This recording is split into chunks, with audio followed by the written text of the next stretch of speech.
할렐루야. 2월 12일 주일 예배에 참여하신 모든 성도님 주님의 이름으로 환영합니다. 오늘 전거받을 말씀은 성도가 찾아 누려야 할 특별한 기쁨이라는 제목으로, 본문의 말씀은 빌립보서 4장 4절에서 우리 7절까지 말씀입니다. 우리 함께 합독하시겠습니다. 주님 안에서 항상 기뻐하십시오. 다시 말합니다. 기뻐하십시오. 여러분의 간용을 모든 사람에게 알리십시오. 주님께서 가까이 오셨습니다. 아무것도 염려하지 말고 모든 일을 오직 기도와 간구로 하고 여러분이 바라는 것을 감사하는 마음으로 하나님께 아뢰십시오. 그리하면 사람의 헤아림을 뛰어넘는 하나님의 평화가 여러분의 마음과 생각을 그리스도 예수 안에서 지켜줄 것입니다. 아멘. 네, 오늘 이 말씀 가지고 성도가 찾아 누려야 할 특별한 기쁨이라는 제목으로 말씀 전합니다. 사람의 뇌에는 신기한 물질이 분비가 되어집니다. 여러분, 여러 가지 분비되는 어떤 호르몬이 있지만 그 중에 대표적인 것 둘만 꼽으라고 하면은 하나는 엔돌핀이고 다른 하나는 아드레날린이라 그렇게 이야기를 합니다.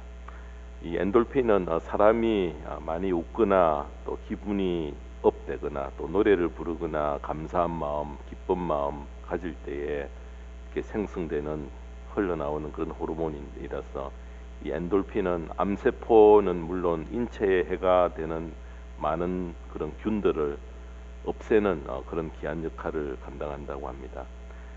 그러나 아드레날린은 반대로 인간이 슬퍼하거나 또 괴로워하거나 근심 걱정에 사로잡혀서 남을 원망하고 저주하고 시기하고 질투할 때에 흘러나오는 그런 호르몬으로 암을 유발하고요, 소화불량이나 기타 건강에 해로운 그런 요소들의 활동을 오히려 왕성하게 그렇게 만드는 역할을 합니다. 그러면 우리가 영육간에 건강한 삶을 누리기 위해서 참 중요한 것은 나의 마음을 다스리는 것, 너무나 중요합니다. 그래서 항상 웃고 기쁨을 유지하는 것은 생기 넘치는 가정과 또 사회와 교회를 만드는 일에 큰 기여를 하게 된다는 것입니다. 그런데 우리 삶의 현실은 사실 그렇지 못함을 우리가 쉽게 알 수 있습니다. 한국의 한 여론기관에서 한국 성인 남녀가 하루에 웃는 숫자를 한번 조사를 했다고 합니다. 근데 여러분, 하루에 평균 웃는 숫자가 14회 정도 이렇게 나타났는데 미국인들이 웃는 횟수와 비교하면은 터무니없이 훨씬 못 미친다고 그렇게 발표했습니다. 우리 한국인들이 웃는 것에 좀 인색하고 어지간한 그 상황이 아니면은 잘 웃지를 않는데, 그 이유를 생각해 보니까 옛부터 우리 어른들이 함부로 미소를 지으면요 경솔하다 이렇게 여기고 가벼이 이렇게 대한다라고 했기 때문에 억지로 웃음을 참고 살았지 않았나 싶습니다. 이런 영향이 매우 크다고 생각합니다. 한국에서 선교사로 오래 사역하신 선교사님이 한국 목사님에게 이렇게 묻습니다. 목사님, 한국 성도님들은 왜 표정이 이렇게 어둡죠? 교회 밖에서는 그렇게 명랑하게 얘기도 하고 잘 웃는데 교회 안에 들어오기만 하면은 갑자기 어둡고 얼굴이 굳어지는 이유가 무엇이죠? 갑자기 질문을 받으니 목사님은 답이 얼른 생각나지 않아서 이렇게 답을 했다고 합니다. 선교사님, 한국 교인들은 예배당 안에 들어오면은 주님의 십자가의 고난을 묵상하기 때문입니다. 여러분, 그랬더니 그 선교사님 웃으면서, 그래요? 그러면은 그 주님이 부활하셔서 다시 살아나신 기쁨은 잊고 지내시는가요? 라고 답했다고 합니다. 자칫 잘못하면 우리는 이렇게 엄숙하고 신중한 모습이 마치 나의 경건을 드러내는 것으로 우리가 오해할 수 있는데요, 절대 아닙니다. 그것은 성도는 세상이 모르는 특별한 기쁨을 누리며 그 기쁨으로 인해 확신에 찬 모습이 얼굴에 나타날 때에 주님의 거룩을 닮아가는 바로 그런 모습을 우리는 볼 수가 있다는 것입니다. 오늘 이 본문 4절의 말씀은 참 흥미로운 말씀입니다. 주님 안에서 항상 기뻐하십시오. 다시 말합니다. 기뻐하십시오. 우리는 성경에서 이렇게 기뻐하라는 명령을 듣고도 읽고도 쉽게 지나쳐버리기도 하고요, 중요하게 여기지 않고 또 내게는 해당 사항이 없다라는 그런 선입관 때문에 지나치기가 쉽습니다. 자, 그런데 오늘날 사람들이 불철주야 뛰는 것은 삶의 기쁨을 추구하고 찾기 위해서입니다. 여러분, 기쁨을 얻기 위해 많은 노력을 기울입니다. 예를 든다고 하면은 우리들이 기쁨을 누리기 위해 돈과 많은 시간을 들여서 여행을 계획합니다. 또 이런저런 취미 생활도 보면은 우리의 삶에 활력과 기쁨을 주기 위해서인 것입니다. 신앙생활 속에서도 특별히 큰 기쁨이 간직되어 있는데 세상의 기쁨과 신앙 속에서 찾는 기쁨이 다릅니다. 여러분, 기독교의 중심에는 세상이 모르는 그런 기쁨이 숨겨져 있다는 것입니다. 어떤 분이 이런 이야기를 했습니다. 우울한 그리스도인은 그 자체가 모순이다. 맞는 말입니다. 어떻게 예수를 믿으면서 우울한 삶을 살 수 있냐는 말입니다. 또한 기독교를 검은 상복과 슬픈 얼굴에 연관시키는 것만큼 해를 끼치는 것도 없다 라고 말하는 것은 곧 기독교 속에는 세상이 모르는 특별한 기쁨이 숨겨져 있습니다. 그러므로 우리가 이 기쁨을 알면은 예수를 바로 믿는 사람이고요. 이 기쁨을 알면서도 잘 누리지 못한다면은 조금 병든 신앙이고, 이 기쁨을 전혀 모른다고 아직도 전혀 모르고 여러분 이 기쁨에 맛도 보지 못했다면은 기독교의 신앙에 발을 제대로 들여놓지 못한 것으로 우리는 간주할 수밖에 없다는 것입니다. 그래서 오늘 본문을 주의 깊게 묵상할 필요가 있습니다. 주님 안에서 항상 기뻐하십시오. 다시 말합니다. 기뻐하십시오. 내가 항상 기뻐하고 있는가? 내 삶에 기쁨의 요소가 있는가를 스스로 자기 자신에게 한번 물어보시기 바랍니다. 왜냐하면 명령어로 되어 있기 때문에 그렇습니다. 본문에 특별히 강조하는 것은 주 안에서라는 말입니다. 항상 기뻐할 수 있는 비결을 주님 안에 충분히 넉넉하게 마련해 놓고 계신다는 것입니다. 그러므로 우리는 기쁨의 요소를 찾고 누리는 비결을 모델로 삼을 수 있는 그런 분이 계신다고 하면은 그분을 이렇게 카피할 수 있으면 되니까 쉽게 따라갈 수 있기 때문에 여러분 우리에게 큰 도움이 된다고 생각합니다. 특별히 본문을 기록한 이 바울을 통해서 우리는 아주 귀한 것을, 기쁨에 대한 귀한 교훈들을 배울 수가 있습니다. 바울이 누렸던 기쁨을 살펴보면은 주 안에서 기뻐하는 것이 바로 이런 것이구나라는 것을 우리는 쉽게 발견할 수 있습니다. 여러분, 오늘 읽었던 우리 빌립보서는 한 단어로 표현한다면은 기쁨입니다. 갈라디아서를 한 단어로 표현하면은 자유고요. 에베소서를 한 단어로 표현하면은 구원입니다. 다른 어떤 성경보다 기쁨에 대해서 가장 많이 언급하고 있는 말씀이 바로 빌립보서입니다. 하나님께서 우리에게 주신 기쁨의 메시지가 빌립보서 안에 가득 차 있습니다. 짧은 4장으로 총 104절밖에 되지 않는 작은 분량의 말씀이지만은 이 빌립보서 안에는 기쁨이나 기뻐하라라는 단어가 무려 16번이나 언급이 되어 있습니다. 빌립보서를 쓴 사도 바울은 웃음과 기쁨을 상실해버린 인생들에게 계속해서 기뻐하라 기뻐하라 이렇게 반복하여 말씀하는데, 여기에서 눈여겨보아야 할 것은 당시에 바울이 처한 상황에서 과연 이렇게 말할 수 있는가입니다. 바울은 지금 기뻐할 수 없는 그런 상황에 옥에 갇혀 있는 상황이었습니다. 사실 바울은 기뻐하기보다는 오히려 좌절과 절망할 수밖에 없는 감옥에 갇혀 있었던 것입니다. 빌립보서 1장 13절에 보면은 내가 그리스도 안에서 감옥에 갇혔다는 사실이 온 친위대와 그 밖의 모든 사람에게 알려졌습니다. 지금 바울은 감옥에 갇혀 있었습니다. 한 사람의 재수를 지키기 위해서 당시에 4명의 간수의 감시 아래서 자유를 완전히 상실한 채 차디찬 그 감옥에 갇혀 있는 분을 위해 우리가 밖에서 힘 좀 써 볼 테니 감옥 안이 좀 불편하더라도 참으십시오라고 위로하는 것이, 밖에 있는 분이 안에 있는 분을 위로하는 것이 일반적인 모습입니다. 근데 여러분, 이 빌립보서는 거꾸로 되어 있습니다. 도저히 기뻐할 수 없는 감옥 안에 계신 바울이 감옥 밖에 있는 빌립보 교회 성도들을 향해서, 세상의 자유를 만끽하고 있는 그 성도들을 향해서 기뻐하라, 여러분 이렇게 명령을 합니다. 4절에 다시 보시면은 주님 안에서 항상 기뻐하십시오. 다시 말합니다. 기뻐하십시오. 사도 바울은 기뻐하라고 가르치고 있는데, 그것도 그냥 기뻐하라가 아니라 항상 기뻐하라 이렇게 말씀하고 있습니다. 근데 바울은 이렇게 말하는 것도 부족했던지 다시 말합니다. 기뻐하십시오. 반복하여 또 이렇게 강조를 합니다. 비록 감옥에 갇혀 있었지만은 그는 세상이 알 수 없는 기쁨으로 충만히 여러분 누렸던 그런 분입니다. 그런데 바울이 절망할 수밖에 없는 감옥 안에서 그처럼 기뻐하라고 명령하고 또 감옥 밖에 있는 사람들에게 기뻐하라고 자신 있게 이야기했던 그 비결이 무엇이겠습니까? 바울은 사도이고 특별한 분이므로 그렇게 말할 수 있다라고 여러분 생각하지 마시기 바랍니다. 바울이나 우리나 똑같습니다. 자, 그러므로 바울이 주 안에서 우리 누리는 그 기쁨은 우리도 주님 안에서 똑같이 누릴 수 있다는 것입니다. 만약 불가능하고 어려웠다면 빌립보 교회 성도들에게 그렇게 편지하지 않았을 것입니다. 그래서 오늘 이 시간에 성도가 신앙 안에서 찾아 누려야 할 세 가지 특별한 기쁨의 특징에 대해서 우리가 점검받기를 원합니다.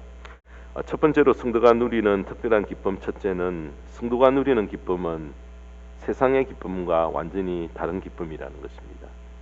우리가 예수님을 몰랐을 때에 소중히 여겼던 그런 기쁨이 있습니다.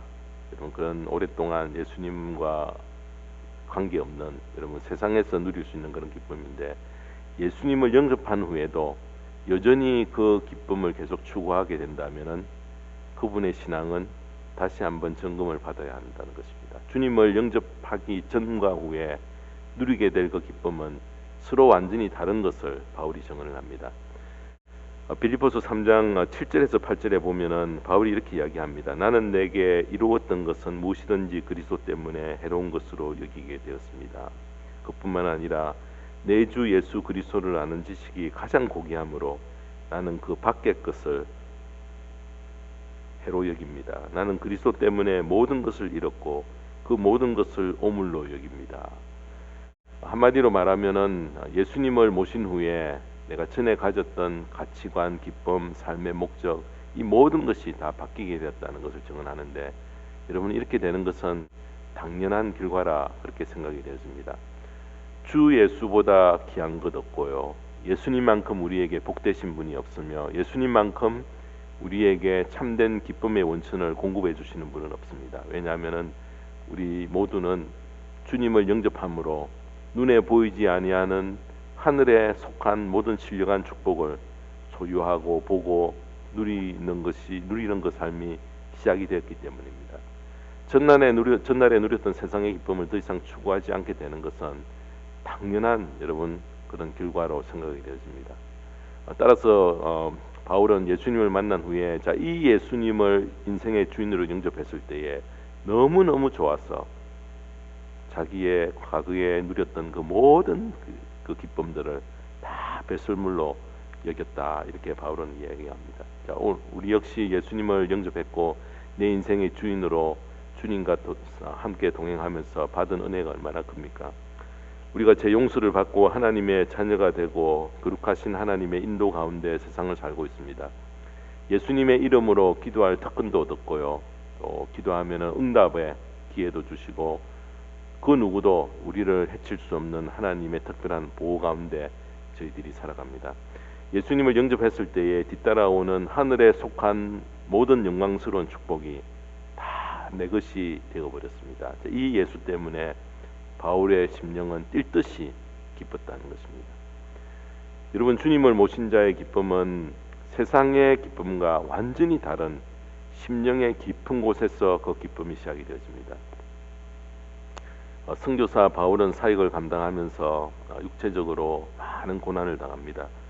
여러분, 그가 겪었던 그런 고난을 고린도후서 11장 23절에서 27절에 보면은 이렇게 적나라하게 많이 겪었던 고난을 표현합니다. 나는 수고도 더 많이 하고 감옥살이도 더 많이 하고 매도 더 많이 맞고 여러 번 죽을 뻔하였습니다. 유대 사람들에게서 마흔에서 하나를 뺀 매를 맞은 것이 5번이요, 채찍으로 맞은 것이 3번이요, 돌로 맞은 것이 1번이요, 파선을 당한 것이 3번이요, 밤낮 꼬박 하루를 망망한 바다를 떠나다녔습니다.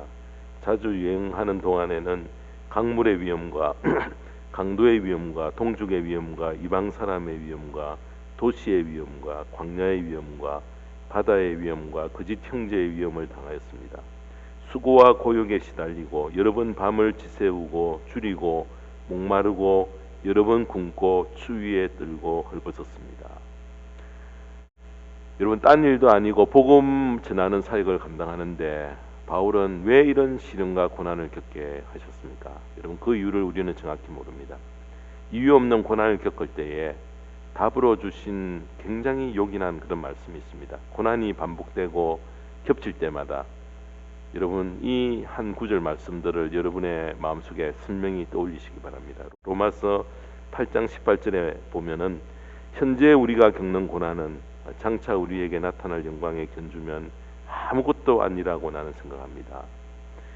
이유를 모르는 질병, 또 방해, 죽음, 핍박 겪을 때에 모든 것을 마무리하여 벗어날 수 있는 그 길을 이 말씀 한 구절 속에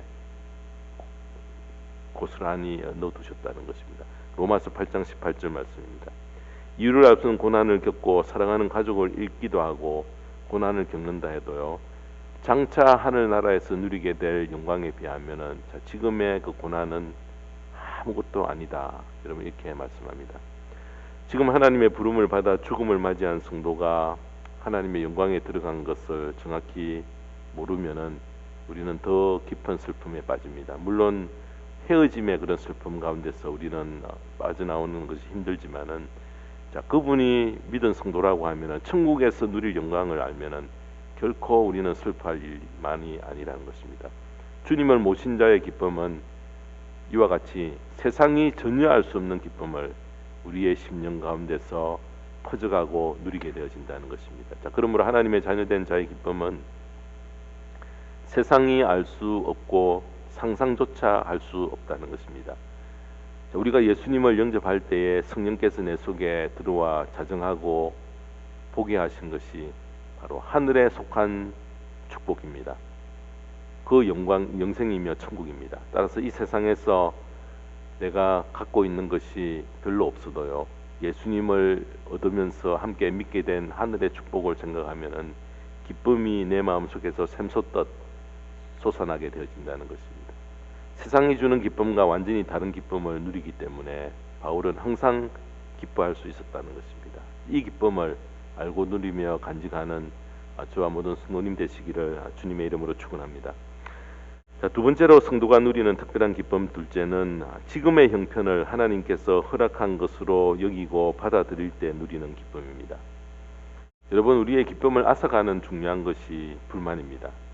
여러분, 이 불만이 해소되면 기쁨이 회복되어질 수 있는데 세상에서 성도들에게 일어나는 모든 일에 우연은 없고 하나님의 주권과 간섭 가운데 일어나는 것을 알기 때문에 자기 자신이 당하는 모든 일조차 하나님이 허락하여 나에게 일어났다라고 이렇게 여기면은 비록 고난을 겪는다 해도 그 고난 속에 하나님이 함께 하심을 우리는 믿을 수 있다는 것입니다. 그 힌트를 빌립보서 4장 11절 12절이 우리에게 알려줍니다. 내가 궁핍해서 이렇게 말하는 것이 아닙니다. 나는 어떤 처지에서도 스스로 만족하는 법을 배웠습니다. 나는 비천하게 살 줄도 알고 풍족하게 살 줄도 압니다. 배부르거나 굶주리거나 풍족하거나 궁핍하거나 그 어떤 경우에도 적응할 수 있는 비결을 배웠습니다.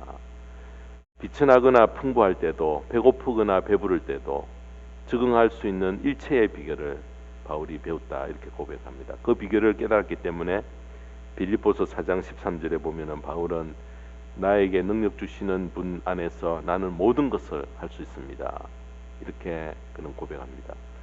예수님 안에서, 성령 안에서 자신이 당하는 모든 일을 감당하게 되고 어떤 형편 가운데서도 자족하고 만족하는 길을 터득하고 있기 때문에 삶 속에서 불만이 해소가 되어집니다. 불만이 해소되기 때문에 기쁨이 샘솟듯 우리의 삶 속에서 일어나게 되어진다는 것입니다. 그렇기 때문에 그는 항상 기쁨의 삶을 지속할 수 있었습니다. 바울을 한번 상상해 보십시오. 당시에 그의 형편을 보면은 솔직히 기뻐할 요소가 그렇게 없습니다. 여러분, 바울에게는 가족이 없습니다. 처자도 혈육도 없었고요.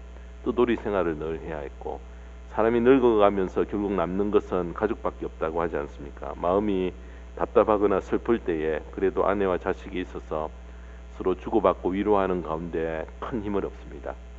그러나 바울은 아무도 없었습니다. 그럼에도 불구하고 크게 기뻐하고 깊은 낙심에 빠지지 않고 남보다 많이 웃고 기뻐할 수 있었던 것은 그의 삶의 모든 뒤를 봐주시고 도와주시는 하나님이 그의 삶 속에 굳건히 자리 잡고 계셨기 때문에 그렇습니다. 바울은 어떠했습니까? 그는 자기만이 아는 혹독한 또 질병을, 몸의 고통을 가지고 살았습니다. 평생 그 고통에서 벗어나지를 못했습니다. 벗어나게 해달라고 간절히 기도했지만은 내 은혜가 내게 족하다. 그럼에도 불구하고 그가 기뻐하고 고통까지도 유익한 것으로 받아들일 수 있었다는 것입니다. 왜? 하나님께서 나에게 허락한 것이기 때문에 끝이 좋게 될 것이다 라는 것을 확신하고 있었습니다. 바울을 한번 보십시오. 그가 성공한 사람입니까? 물론 역사적인 긴 안목으로 볼 때 바울처럼 위대한 사람이 없었습니다. 그러나 그가 사역하던 당시의 상황을 한번 떠올려 보십시오. 그는 세상의 구경거리가 되었고 조롱의 대상이었지만은 복음을 위해 쓰임을 받고 있다는 것만이 그에게 유일한 위로였습니다. 로마 감옥에 갇혀 있던 사람이 어떻게 기뻐하라고 권할 수 있겠습니까? 그러나 그런 처지 가운데서도 그는 기뻐했습니다. 지금의 형편을 하나님께서 내게 주시고 허락한 것으로 그가 받아들이고 그렇게 마음을 먹었기 때문에 감옥에 갇힌 것도 하나님의 허락하에 하나님의 주권 안에서 일어난 일이라고 굳게 믿었기 때문에 그 불안에서 모든 것을 극복해 가는 일들이 가능했던 것입니다. 또한 바울은 스스로 고백하기를 자신은 생과 사, 삶과 죽음 사이에 끼어 있다 그렇게 고백을 합니다. 바울은 자신의 죽음을 예감하면서 차라리 내가 죽는 쪽이 더 낫다까지 그렇게 말을 합니다. 죽음조차도 주를 위해서라면은 기쁘게 받고 기꺼이 순교할 각오가 되어 있었던 분입니다. 사랑하는 성도 여러분, 우리 각자의 형편이 모두 다 틀립니다. 어떤 사람은 만족스러워할 수도 있고요, 어떤 사람은 불만족스러워할 수도 있습니다. 또 어떤 사람은 행복할 수도 있고, 어떤 사람은 하루하루 사는 것이 고역이고 고통스러울 수 있습니다. 그러나 어떤 형편에 우리가 놓여 있든지 바울처럼 항상 기뻐할 수 있는 것은 나에게 허락하신 이 모든 형편 하나님이 나에게 주셨다라는 그 믿음 가운데 굳건히 서 있을 때에 우리 삶 속에서 불만이 제거가 되어지고요, 기쁨의 깊은 자리에 나가는 것이 가능하다는 것입니다. 하나님께서 보실 때에 모든 것이 협력하여 선을 이룰 수 있기 때문에 내게 허락하신 것으로 받아들이면 됩니다. 이렇게 받아들이고 감사할 수 있다면 어떤 처지와 형편에서도 불만이 사라지고 기쁨을 누릴 수 있다는 것입니다. 모든 형편을 하나님이 허락한 것으로 받아들이는 성도는 항상 기뻐할 수 있는 유익을 얻습니다. 바울이 우리에게 이것을 가르쳐 주는 것입니다. 이런 전천후 신앙으로 무장하여서요, 세상이 도무지 알 수 없는 기쁨의 비밀을 간직하며 살게 되기를 주님의 이름으로 축원합니다. 마지막 세 번째로 성도가 누리는 특별한 기쁨, 셋째는 복음 전하는 일을 위해 내 인생이 소모될 때에 얻는 기쁨을 바울은 이야기를 합니다.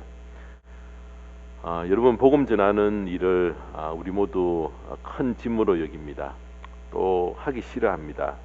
쉽게 참여를 할 엄두를 내지 못합니다. 그런데 바울이 가졌던 기쁨은 우리가 짐스러워하는 그 일 속에서 가장 복된 참된 기쁨을 찾아 누렸다는 것입니다. 그는 고차원의 기쁨을 누렸는데, 그 핵심은 복음 전하는 일로 내 인생이 희생당하고 망가질 때에 한없는 기쁨을 그는 누렸다 그렇게 이야기를 합니다.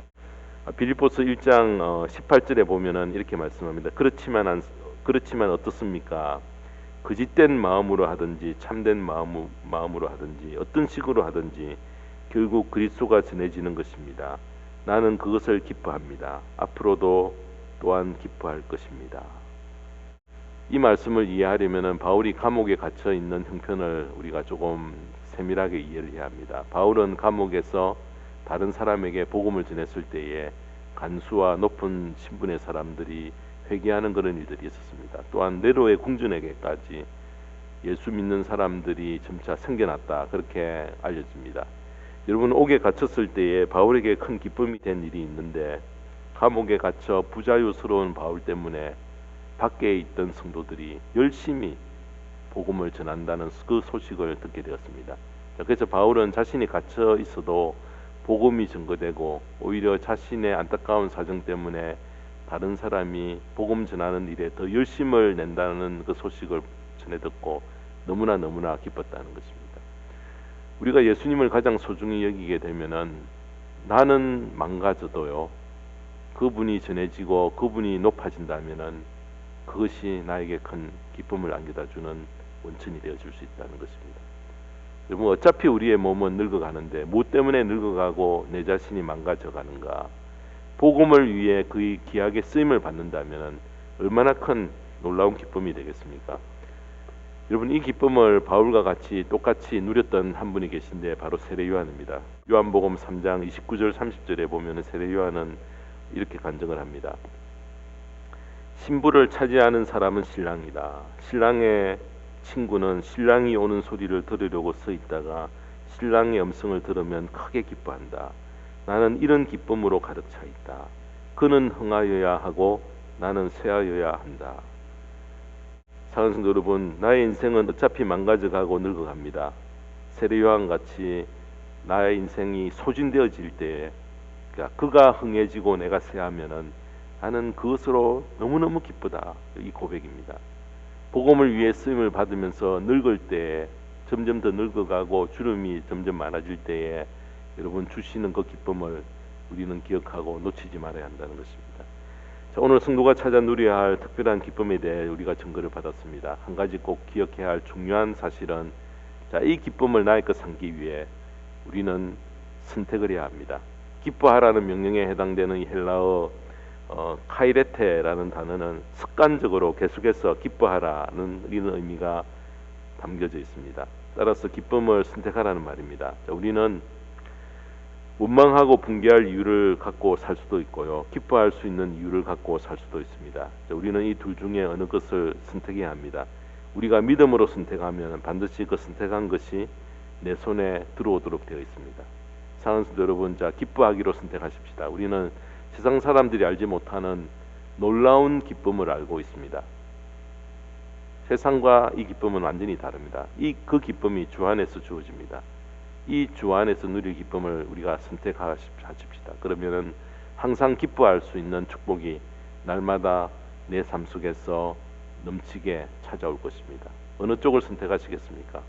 주님 안에서의 양지를 선택하시겠습니까? 아니면 주님 밖의 음지를 선택하시겠습니까? 우리는 양지를 선택해야 합니다. 기독교 안에는 독특한, 우리가 상상하지 못하는 큰 기쁨이 간직되어 있습니다. 이 기쁨을 세상 사람들에게 보여주고 주 안에서 누릴 수 있는 큰 은혜가 저와 모든 성도님에게 넘치게 되기를 주님의 이름으로 축원합니다. 기도하겠습니다. 하나님 아버지, 성도가 세상을 살면서 찾아 누려야 할 특별한 기쁨에 대해서 저희들이 증거를 받았습니다. 성도가 누리는 기쁨은 세상의 기쁨과 완전히 다르다는 것을 우리에게 알려주시고, 지금의 나의 모든 형편을 하나님께서 허락한 것으로 여길 때에 우리에게는 샘솟듯 큰 기쁨이 넘칠 수 있습니다. 나의 모든 불안된 그런 요소를 제거하기 때문에 그렇습니다. 마지막으로 복음을 전하는 일에 내 인생이 낭비되어질 때에 가장 큰 기쁨을 바울이 얻었듯이, 세례 요한이 얻었듯이 우리도 하나님, 나의 남은 인생들을 주를 위해서 쓰임 받을 때에 내 삶 속에 그 큰 기쁨을 함께 누릴 수 있는 저와 모든 성도님 되어줄 수 있도록 인도하시고 축복하여 주시옵소서. 감사드리며 예수님의 이름으로 기도드리옵나이다. 아멘.